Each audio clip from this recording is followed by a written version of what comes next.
Hi, and welcome to Moose Court. Today we got a doozy. The defendant saw on Facebook there was a fatal accident on the highway, so he drove out there to look at it. The cops were there, had barricades set up for safety and privacy reasons, and this fool drives around the barricades and is outraged that he got a ticket.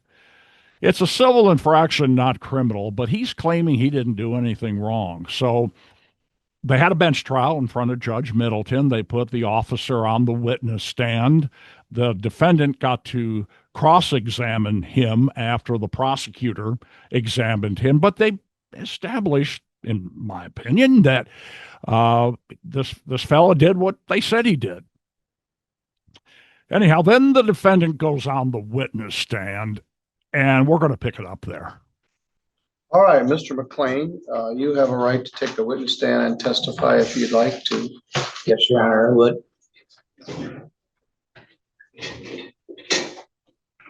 Would you please raise your right hand? You swear or affirm any testimony you're about to give in this matter will be true to the best of your knowledge? I do. All right, have a seat and state your name for the record, please. Robert J. McLean. All right, Mr. McLean, go ahead and tell me what you want me to know. Okay. Well, Your Honor, I had known previously that I'd seen on Facebook that there was an accident up there, which is supposedly, I don't know, an hour or two previous. I was interested in, kind of seeing what had happened without invading their scene. So I pulled up the two barricades, one on either side of the road, which I have a video if you'd like to see it. And nobody was posted there. In 55 plus years of driving, I've never seen an accident scene where they didn't have at least a fireman posted there.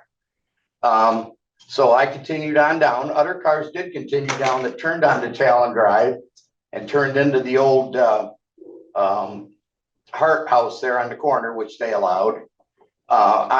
I continued up, just crossed the bridge, and after the bridge is when I pulled off to the side of the road. As soon as I cleared the bridge, I got a video of that too, probably 300 plus feet from the casualty, and Deputy Zinsmaster and the other deputy were sitting there in the middle of the road. That's where they actually had the road barricaded, and I just pulled over. That's where I was planning on stopping. After I had stopped, Deputy Zinsmaster drives up to me, pulls over, gets out of his vehicle, and he asked me, "Did you drive around the barricades?" And I said, "No, I did not." I says there was an opening between them. So I drove between them and I came up here to take a look and see what was going on.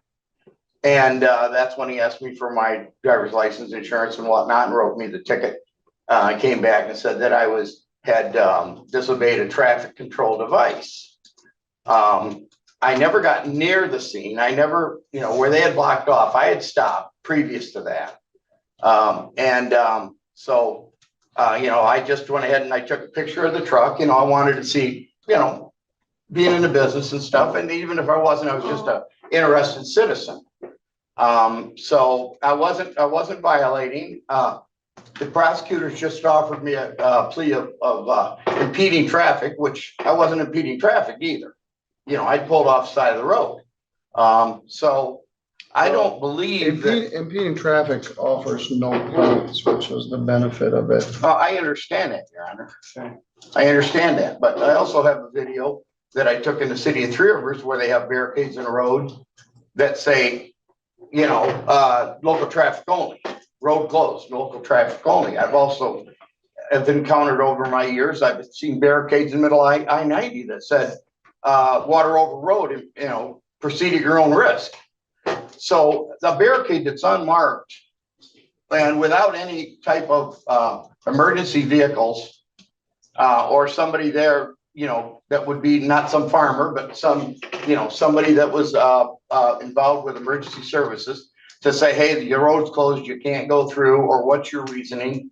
I don't feel that is a proper sign. Just a barricade in the road is not saying you can't come through here. Obviously, they let other people through there to go to the other roads. So I don't feel in this case that a ticket of any court is even warranted, but also the fact of saying, hey, you know, we're giving you 2 points because you came up and wanted to look at something and with no intentions of ever going through their scene. Well, what would be the point of even putting them there? Like I said, they put those things in the roads for lots of reasons.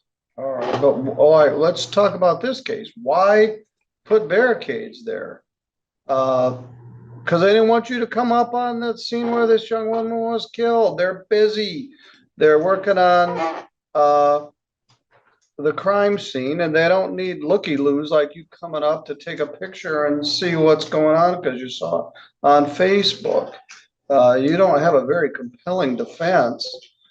And I don't have a picture. You have a picture of them. Right. Can I see it? This is where I stopped before the scene. That was as far as I planned on going. All right, Ms. Stoll, you want to see these? Yes. Come up and take a look. All right, show us what you want to show me next. Okay, I gotta find it now. Stick around, Abigail. We'll take a look at the picture of the barricades here. Well, here, I'll show you. This is the one I took as an example in Three Rivers. Just show me these. Okay, I have to find the video because like I said, they changed a bunch of stuff. All right, while you're looking at that, what you're charged with violating is the section 257611 of the Michigan Motor Vehicle Code.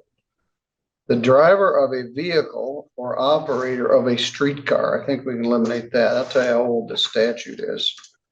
A driver of a vehicle shall not disobey the instructions of a traffic control device placed in accordance with this chapter, unless at the time they were otherwise directed by a police officer.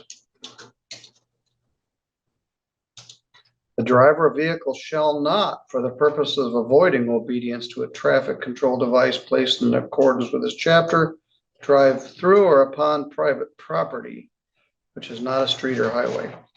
So then the question becomes, what is a traffic control device? And that was hard to find. That's in an administrative section. And that is found in Michigan Administrative Code Rule 408.42213, section 2213. 8 says a traffic control device means all signs, signals, markings, and devices placed or erected for the purpose of regulating, warning, or guiding vehicular traffic and providing employee protection in a work zone. So they allege that this is a traffic control device and that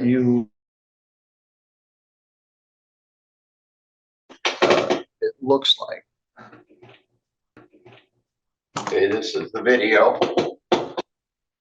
Should start playing.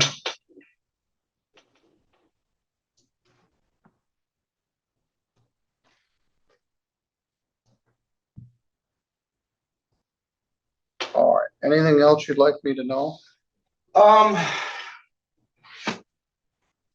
Yes, just like I said, in all the years that I have been driving, I have come up on many scenes where state police, sheriff's department, whatever, were on the scene where they actually had a roadblock set up.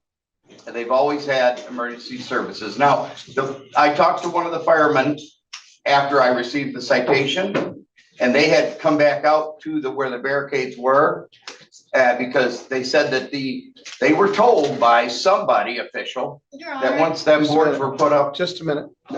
We object up hearsay. Yes, what the fireman told you is hearsay. I understand. Okay. But the fire department was told to leave the scene. All right. Okay. They were told to leave the scene. All right. Okay. All right. Those barricades say, don't drive through here. I'm embarrassed. Wait till Middleton hears this. I have better things to do than hear this. Those say, everybody, including you, Robert McLean, don't drive through here.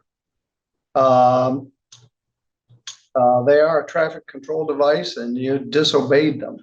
And I find that you're responsible for this. Is a line drive, easy decision. You can't do it. They put them there to keep people like you from coming up on the accident scene. Now, maybe they should have had the officers parked up farther. Then they wouldn't have been able to assist at the scene. This young woman, Miss Jones, was killed in that traffic accident. And it was terrible. And you're coming because you want to see what's going on. I find that you're responsible for this violation. And I'm not sure what the fine is. Do you guys know what the fine is for this? No, No, Your Honor. Did you post a bond? no, sir. I think the fine is 35, 45, and 40, 85, and $120.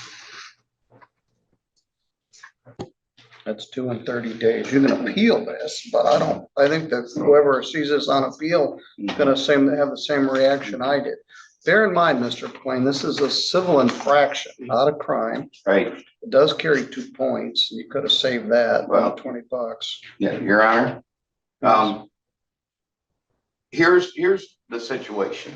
Okay, and I know that you made your ruling here, but the thing is that 2 points can affect my commercial driver's license. I know, you should have taken the impeding traffic. Well, I didn't feel that I mean. Well, I that it felt should- differently. I understand that, Your Honor, and I respect that. All right. I'm just, the points now is my son just got his CDL and I was hoping to be able to get a job with him, teaching. I don't think this will prohibit you from getting a CDL, but when you were a record driver, you didn't like looky-loos coming up there, interfering, wanting to see what's going on when they're trying to tow the car out of there. You're not a record driver anymore and you're a private truck. So you got a $120 fine, you got 30 days to pay it, and you're free to go. Thank you, Your Honor. Thank you, Judge. Thank you. Can I go pay this right now? Yes. The whole trial lasted 30 minutes, so that's why I picked it up with the defendant's testimony. He totally wasted the court's time. Anyhow, let me know what you think in the comments. Hit the thumbs up button and subscribe, and hit the hype button if you see it below this video. That would really help me out. And thanks for watching.